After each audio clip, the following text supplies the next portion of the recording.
طبعا انوش ماسك فرد مسود عمال يقلب فيه، واحترامه طبعا لاخوه الكبير علاء. الكلمه كانت مع علاء. قول لي يا عم علاء، كنت حضرتك بالنسبه لك الوقايه خير من العلاج، بتعمل ايه مثلا قبل لا قدر الله المرض يخش لك؟ حاطط الصد بتاعك ايه الاولاني؟ هو عامة أول حاجة طبعا إن أنا المفروض أنا بحصل حمامي فترة الصيف الشتاء، تغيير الجو الكلام ده كله ماشي. أولا أبعد إن أنا أدخل دلوقتي فرد حمام على فرد حمام، جبت مثلا حمام والكلام ده كله ماشي. طبعا هنتكلم برضه عن الثوم والبصل والليمون والكلام ده كله. طبعا ده حلو طبعا إيه الحمام والكلام ده كله كده. كل ده بتاع ربنا في الاخر. ونعم بالله ونعم بالله. بس هو اللي مجرد اللي هو الوقايه خير من العلاج. صباح الفل يا باشا، عامل ايه يا ابو محمد؟ بارك ابدا يا ابو محمد. تعالى خد صوره معانا يا عم. كلنا عارفين بعضينا يا جدعان، عشان اخواتنا وحبايبنا اللي بيقولوا لي يا ابو وجر انت بتنزل السوق ما بتعملش التقارير بتاعك وتسلم على الناس. انا دول اخواتي سواء الصغيرين او الكبار، ما ينفعش حد يسلم عليا وما اسلمش عليه. ده انا لسه بقول من تواضع لله رفع، والشعار بتاعنا من تواضع لله رفع. ما ينفعش حتى حضرتك حد يمد ايده ويسلم عليك وانت تقول له لا انا مش فاضي. ما ينفعش يقول لك ازيك يا فلان وتقول له انا مش فاضي. فسامحونا معلش عشان حلوان تختلف شويه سوق حلوان عشان كله عارف بعض، عشان احلى حلوانيه في الدنيا. لما مؤاخذه اخويا علاء معلش، هي الفكره كلها اللي انت بتعمل حائط سد الاول للمرض قبل ما يخش لك لا قدر الله. المفروض دلوقتي ما ادخلش حمام على حمام دلوقتي، حتى لو جبت حاجه بعزلها تمام ماشي، وابدا بقى اتعامل معاها مثلا ايه في مثلا عندها برد عندها حاجه الكلام ده كله نسميه احنا الوقايه. ان انا الوقايه خير من العلاج. طبعا. الله ينور عليك اخويا علاء. اخويا انوش حبيبي يا باشا، بسم الله ما شاء الله الله اكبر على الحمامتين بتوعك مع احلى فيديو في الدنيا. ادينا برضو علما ينتفعوا به الناس، نصيحه لاخواتنا وحبايبنا الشباب اللي بيتفرجوا عليك. الحائط السد مثلا للمرض اللي هو الجو اليومين دول مرض، حضرتك ماشي ازاي في السلاكه؟ والله بابا انا اول حاجه ما ينفعش ادخل حمام دلوقتي خالص. دي بقى دمعه العين والروشه ماشيه. تمام. ما ينفعش ان انا ادخل اي فرد حمام. اهم حاجه دلوقتي رفع المناعه. الكالسيمات بتاعتي تمام، الفيتامينات هي دي اللي تمشي اليومين دول. تحديقك وكالسيماتك يكونوا تمام. تمام دي اكيد. احنا دلوقتي في الصيف ابو وجل الحمام فرد حمام اللي هيتعب هي الحمام بالظبط. طبعا مع نظافه الميه والاكل. لا دي حاجه كده بسم الله ما شاء الله. الله ينور عليك. الله ينور. بس انت بلكونه برضه انوش يعني ما تزعلش منك يا كابتن محمد. هل المرض ممكن يخش لك مثلا؟ تمام. انا فرد واحد، انا لو جبت فرد واحد تعبان ودخلته على الحمام كل الحمام هيسقط منه. ايوه مش هلحق ان انا اعالج اي فرد حمام. تمام. فلازم اشتغل وقت برفع المناعه، الكالسيمات، المضادات الحيويه، وبرده الثوم ده مهم والليمون جدا في الصيف. تمام. كل ده لازم اشتغل عليهم عشان فرد الحمل اللي هيتعب. دمعة عين كتير جدا اليومين دول.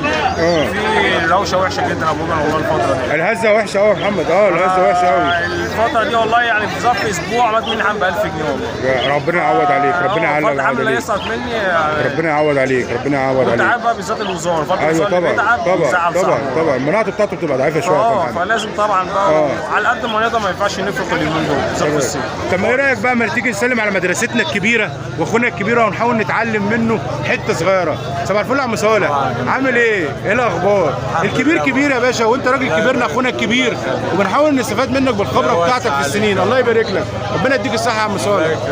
علم ينتفع به الناس. نصيحه منك لاخواتنا وحبايبنا بالنسبه للامراض اللي ماشيه دلوقتي يا عم صالح. عامل اوقب ايه؟ اوقب ايه الاول؟ لان الوقايه خير من العلاج. بص انت تاكل الحمام عادي، بتاكل الحمام عادي. تمام. تديله الخلفه بتاعته، العلب، تديله كل حاجه جميله. بعد كده تديله مقاومه الجسم، بتزود له المناعه قصد حضرتك. ايه بقى تزويد المناعه لفرد الحمام؟ حيوي انتنال. تمام. الحاجات دي طب انت من المدرسه القديمه، انت من الزمن الجميل، كان زمان ما كانش فيه مضاد الحيوي، كنتوا بتبدوا ريف وحاجات كده وليمون وبصل الكلام ده والثوم والحاجات دي. بص يا عم صالح، انا اخد مثلا من محمد انوش ومن ايمن الجيل اللي طالع ده دلوقتي المضاد الحيوي. انتوا كنتوا زمان بتطلعوا بايه؟ انا اعرف ان انتوا كنتوا الليمونه في جيبك بتطلع فوق في الغيه وتمشي بالليمونه. تمام. ونعصر الليمونه في بق الفرخ لو في انكر ولا في اي حاجه. ايوه. ونعصرها وبتاع والكلام ده. ايوه. ما ينفعش فيها اي حاجه. تمام. ماشي. دلوقتي بقى العلاج بقى اجمل. تمام. واحلى. بدل موجود العلاج الموضوع ده خلاص. تمام. يعني مثلا تدي فولوموكس مثلا مضاد حيوي واسع المجال، واخد بالك، بتدي فرد الحمام مثلا. هو الحمام وجميع الموجود. قصدي حضرتك حتى لو الحمامه ما عندهاش حاجه بس بتزود لها المناعه. الله يفتح عليك يا عم صالح، الله يفتح عليك. تمام. بالظبط. ما هي بقى انت عشان من الزمن الجميل واخونا الكبير، فما ينفعش ان احنا ما نصبح عليك. وطبعا اخونا ايمن بيبقى منورنا على القناه. بس يا جدعان ايمن اليومين دول شغله واخده احلى مليون مسا على اخويا ايمن. تعامل مأموريات واخدك مننا يا عم. يا عم ربنا يعينك يا عم، ربنا يعينك. نعيما يا باشا، انت حلوك كده ليه يا ايمن؟ اوعى تكون اتجوزت من ورايا. صباح الفل. صباح الفل يا عم فوزي. احلى عم فوزي، احلى عم فوزي في الدنيا. بقول لك ايه، انت دلوقتي هو سؤال بس كده سريع. اتفضل يا اخويا. الرد الحيوي دوت عشان خاطر انت احنا مثلا بالنهار درجه الحراره مثلا بتبقى مثلا ايه 30 33، هتبص الفتره اللي جايه هتلاقي بالليل ساقعه. تمام يا اخويا. بالنهار حر وبالليل ساقعه، فالفرق أيوة. الحمام بيبقى في اضطرابات، في مش عارف اللي هو ايه يعني ايه يقلش ولا الجو حر ولا الجو برد، زي ما واحد ايه يبقى قاعد كده في اوضه حر. قصدك يا عم ايمن اللي هو الوقت اليومين دول يخش على مروحه حر مع قلش مع تهدير ريش، كل الحاجات دي كلها بتاخد مساحه الهواء كده ويعني تمام. الفتره اللي جايه ديت شهر 11 و12 كده تبص هتلاقي بالليل ايه ساعه والشمس طالعه. ايوه ياخد مضاد حيوي، مضاد حيوي ده رافع للمناعه. تمام تمام. ايوه ان هو ايه لو في مثلا برد في حاجه كل دوت ده يبقى حائط صد ايه ليه. بس ربنا يصلح الحال. واهم حاجه برضه يا جماعه ما ندخلش حمام على حمام. ما ندخلش حمام على حمام. يبقى طب الفتره الامنيه برضو او الامان يا عم ايمن، اللي هو مثلا اشتريت منك مثلا 5 6 حمامات، اسبوع اركنهم على جنب بقى في اخر السطح كده على جنب في الشياله بتاعتهم، اسبوع ما ادخلش حمام على حمام. ايوه تمام. انت كده على جنب كده يبقى فيها برضه تعويه اكبر من السلاكه يعني. يبقى مثلا ايه متر في مترين. انت بتتكلم صح لسبب واحد، انا لما باخد الزغلول على نفس السطح اهو باخد الزغلول من السلاكه للسرح. الله ينور عليك، الله ينور عليك، الله ينور عليك. عقبال ما ياخد على الجو وياخد على المكان تمام، ياخد على الكلفه بتاعتك ممكن لان الزغلول مناعته زيرو ضعيفه جدا، بتحاول ان انت يعني حته ازازه كده بتحافظ عليها من الكسر. يجي يشتري زغلول لازم صحته 10 على 10. ايوه ايوه يعني واقف شبعان مش مفطوم لسه مثلا ما كساش من تحت بطاطا. الزغلول ظابط نفسه تمام. هو ايه تتلخبط فيه ضد الزغلول اللي فرد الحمام. ايوه ما شاء الله مش شبعان من كتر ما هو طالع بصحه كويسه ومخدوم كويس. نقول معاك ان شاء الله ده يعدي معانا. يعني انت اخويا ايمن انت قصدك كده برضو زي ما اخويا علاء بيقول الوقايه خير من العلاج وانوش، انت بيقول لك الحمام، انت نصيحتك ان الحمام خدمه. طبعا لا ده روح. ايوه ايوه لو ما كنتش فاضلها وما كنتش تخدمها كويس شكرا. ايوه حاسب عليها. تمام يعني اي تاثير فيها مثلا ما حطيتلهمش مثلا اكل ما نضفتلهمش الميه المسق كل دوت، لو فرد مثلا لقيته مثلا الجش ما جبتوش برشامه ما عالجتوش بكل الكلام دوت الله ينور عليك. ايوه الله ينور عليك. انا دايما ايدي على الحمام. ايوه دايما ايدي على الحمام وبتحس بيه اصلا. تمام. طبعا النظافه واهم حاجه النظافه بالسين. طب تقول للناس اللي هم واخدينها مثلا اسبوع يرموا لهم اكل وميه وما يخشش عندهم الاسبوع ده، تقول ايه للغاوي ده؟ اللي بيخش عندهم ما بياكلهمش بيرموا لهم اكل وميه وبس من غير ما يطمن على الزغلول، من غير ما يطمن على الاصوص، من غير ما يمسك الفرد ده ويشوفه تعبان ولا لا. طبعا موجود الاكل بتاعه ده بيتغير، يعني موجود انا حطيت الاكل بتاعه هو كان انا بشيل الاكل اصلا. ايوه عشان الشعب ده ما يخش مثلا. ايوه تمام صح. الله ينور عليك. هي دي الوقايه اللي حضرتك بتتكلم عليها. صح. ان انا ازاي احافظ على حمامي ويبقى عندي وقايه كويسه. الزبل اللي يبقى في الماكله في الاكل ده بيدعي بالظبط بالظبط لازم كل الكلفه اللي بنضافها تمام. لان اصلا اخويا برضو علاء الزبل نفسه بتاع فرد الحمام سخن، تخيل لما ينزل بقى في معده الفرد. حتى لما بيرموه في الزرع يقول لك لا حطوا شويه في شويه ميه وما ينفعش ترميه في الجدر مباشر عشان الجدر جدر الزرع ما يتحرقش.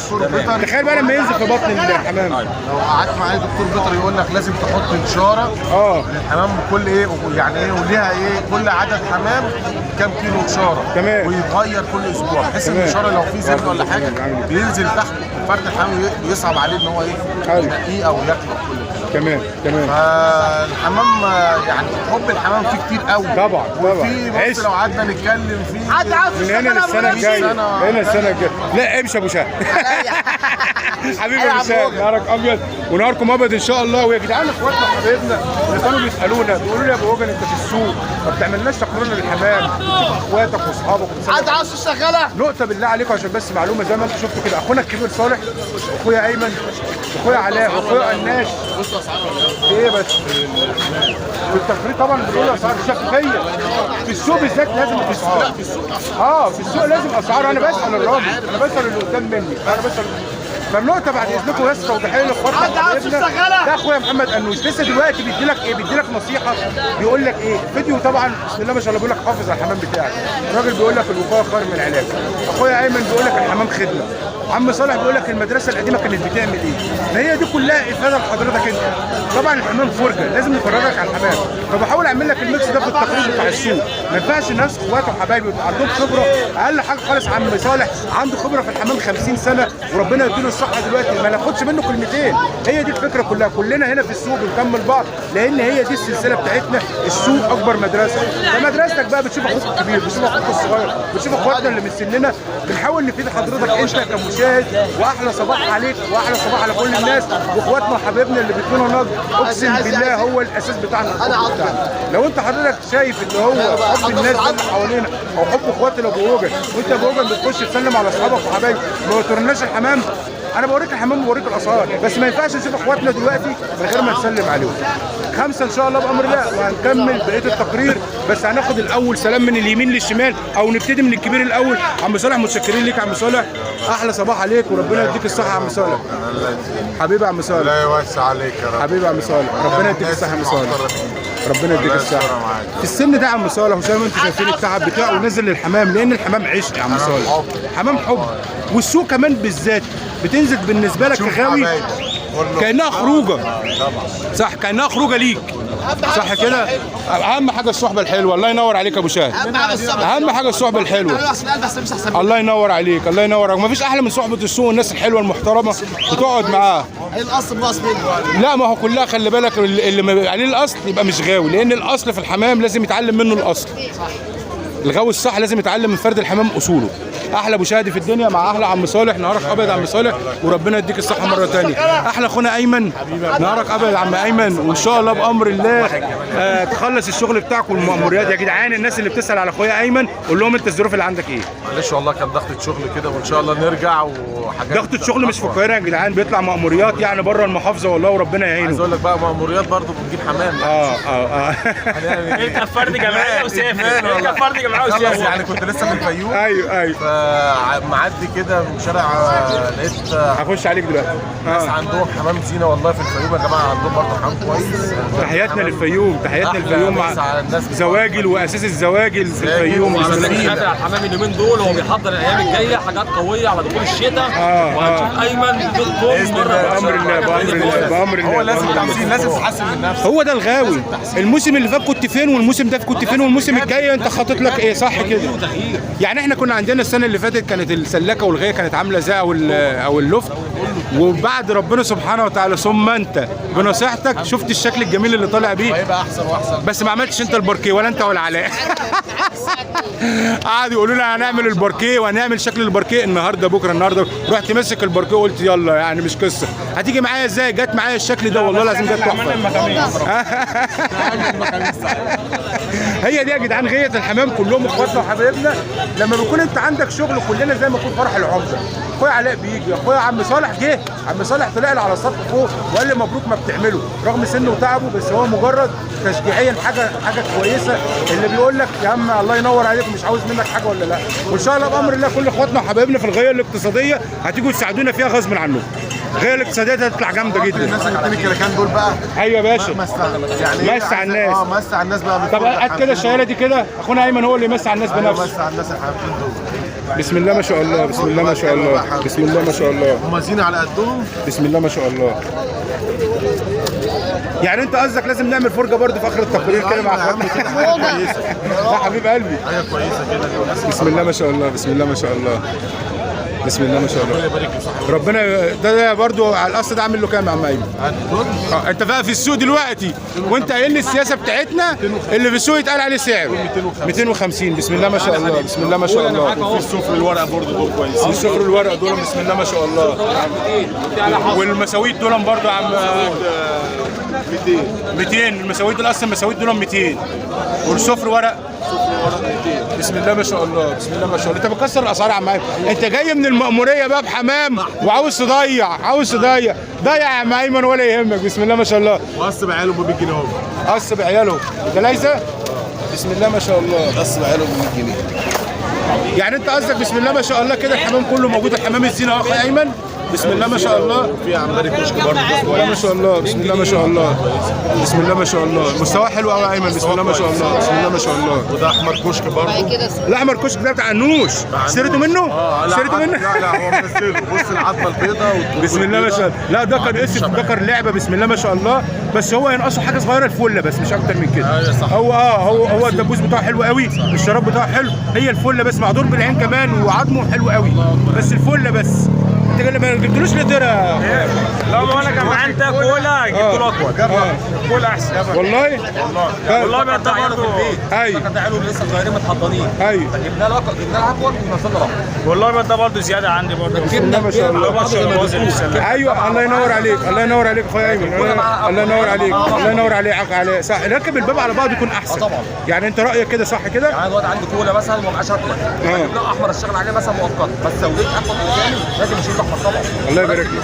المهم بس يا ابو وجل عايزين برضه ايه نقعد مع بعض كده نقلب ريحاني برضه ابو وجل عشان يا باشا نقعد والله العظيم اقسم بالله. لا اقول لك على حاجه، احنا كلنا بنكمل بعض يا اخويا محمد. انت عندك معلومه علم ينتفع بين الناس بتقولها لي، انا بقولها لك. عم صالح مدرستنا الكبيره واخونا الكبير بيقول لنا معلومه بنتعلم منه. ايمن اخويا في سني بيديني معلومه برضه بتعلم منه. ما حدش كبير على العلام لان يموت المعلم ولا لسه اتعلم، صح كده؟ نخش بقى على الكابتن اللي هو على رشيق لي من الصبح. ازيك يا كابتن؟ عامل ايه؟ عم بوهوجن، عم بوهوجن، عم بوهوجن وانا بصور. اسمك ايه؟ اسمي عادل. لا علي صوتك كده شويه. اسمي عادل احمد عادل. عادل منين يا عادل؟ من المشروع الامريكي؟ وجاي من المشروع هنا لوحدك ولا معاك حد؟ لا معايا عم. معاك عمك اللي انا صورت معاه؟ حماده او خالد؟ معاك مين عمك؟ عم قدام. طب انت بتشوفني يعني انت شايفنا على اليوتيوب وكده وبتاع، يعني بتستفاد بموارد الفيديوهات بتاعتنا، بتفيد مثلا بتستفاد منها بايه؟ بستفاد بعرف ازاي اجيب حمام واربيه. أيوة. ازاي اخلي الحمام يبقى متعود على المكان تمام. واكله واشربه ويبقى الحمام متعود عليا والحاجات دي. ايوه هو ده اهم حاجه.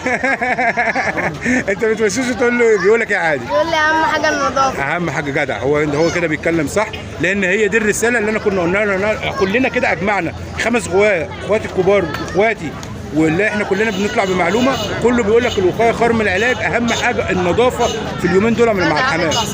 بالظبط كده بالظبط كده بالظبط كده. صباح الفل يا خلود، نهارك ابيض يا باشا. احلى بقول في الدنيا مع احلى عم فوزي مع احلى تامر. سلام التامر، وربنا سبحانه وتعالى يخلص الظروف اللي عنده ودي على خير ان شاء الله بامر الله. صباح الفل يا اخويا، نهاركم ابيض ان شاء الله. احلى صباح الفل عليكم، احلى صباح عليك يا علاء عادل، احلى صباح عليك. بسم الله ما شاء الله، بسم الله ما شاء الله يا عادل حبيبي. بس اهم حاجه من الحمام عارف ايه هي؟ ايه هي؟ النظافه. لا هو النظافه دي في الحمام، والحمام نفسه بيعلمك النظافه، بس اهم من هوايه الحمام ايه؟ المذاكره. جدع. اهم حاجه الدراسه بتاعتك.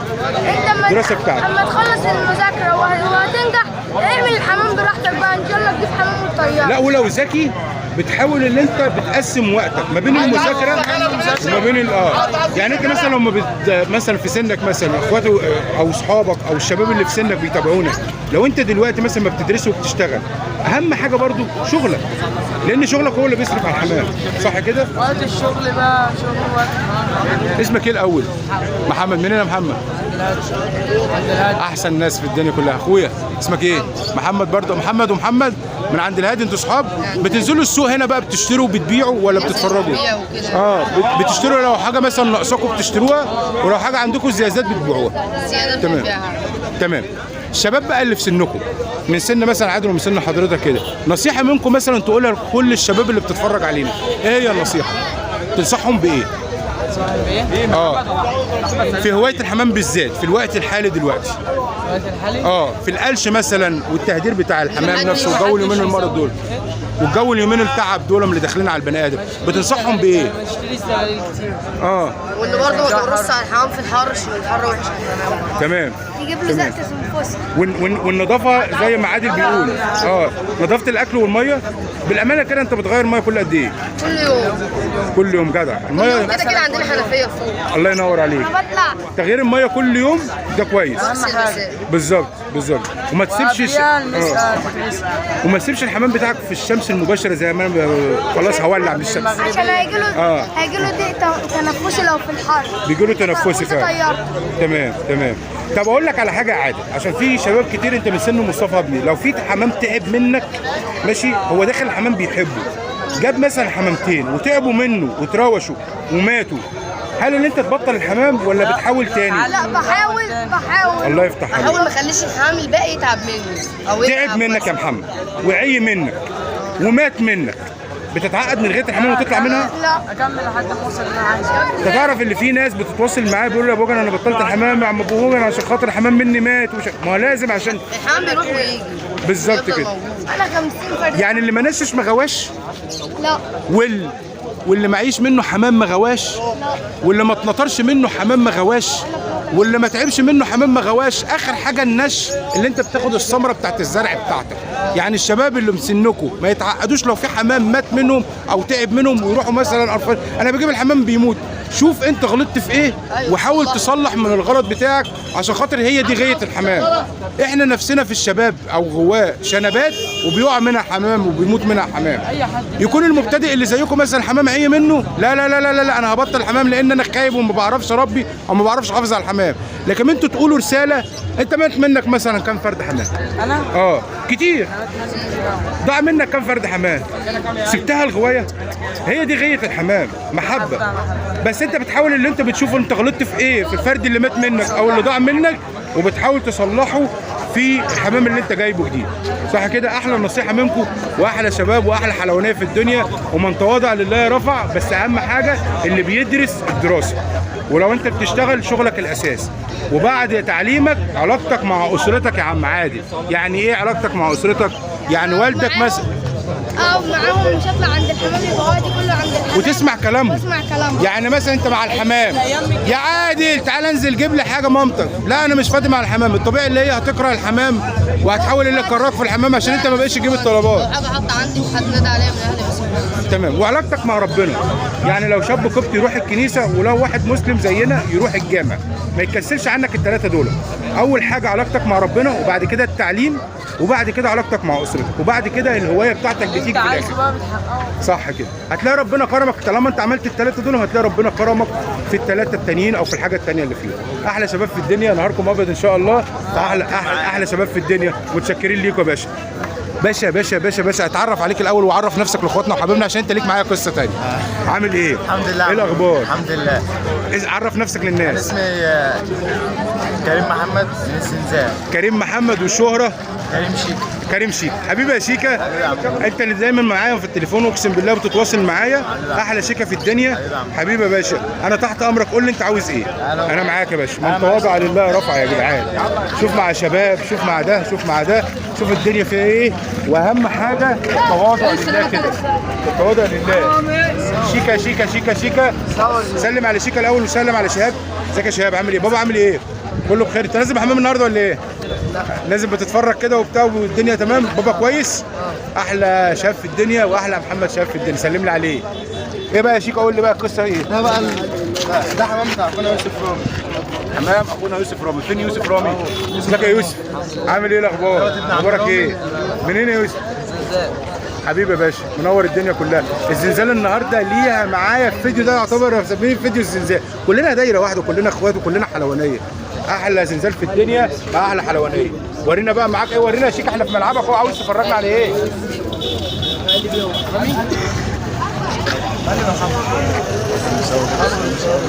تمام. لا علي صوتك يا شيخ.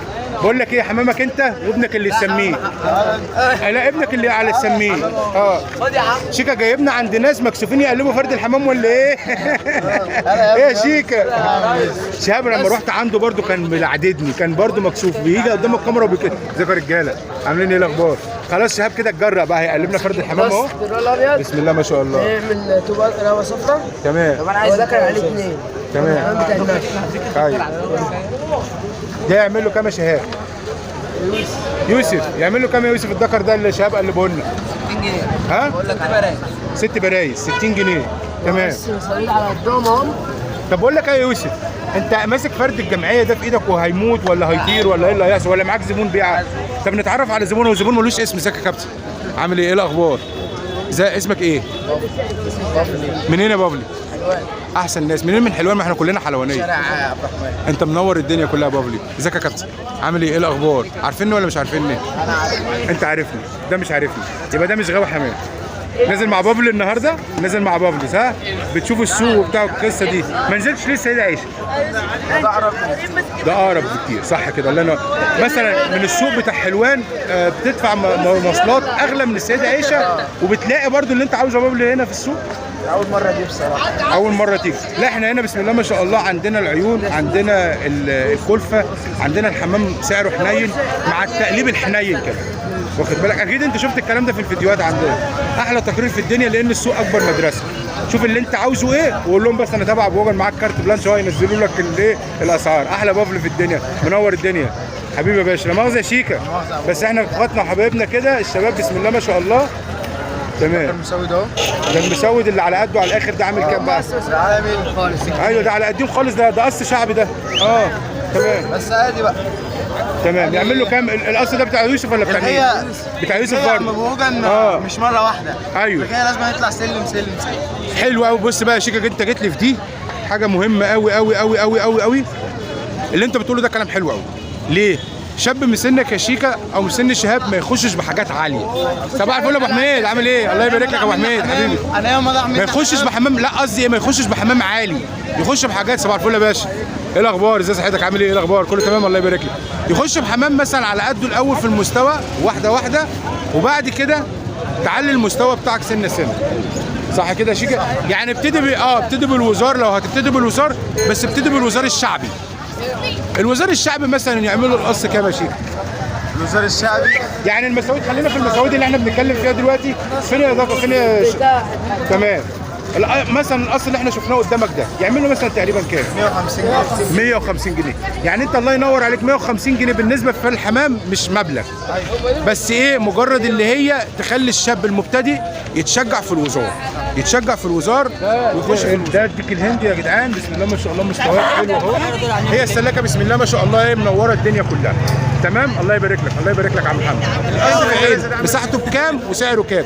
50 في 50 يا سوفا. معلش انا بتكلم الاول غلط ولا صح كده؟ لا صح. تمام تمام. ب 100 جنيه العين فاضيه. 50 في 50. 50 في 50 العين فاضيه. تمام ماشي. ودي وال 60 60 في 60 العين بتعمل 130 جنيه فاضيه.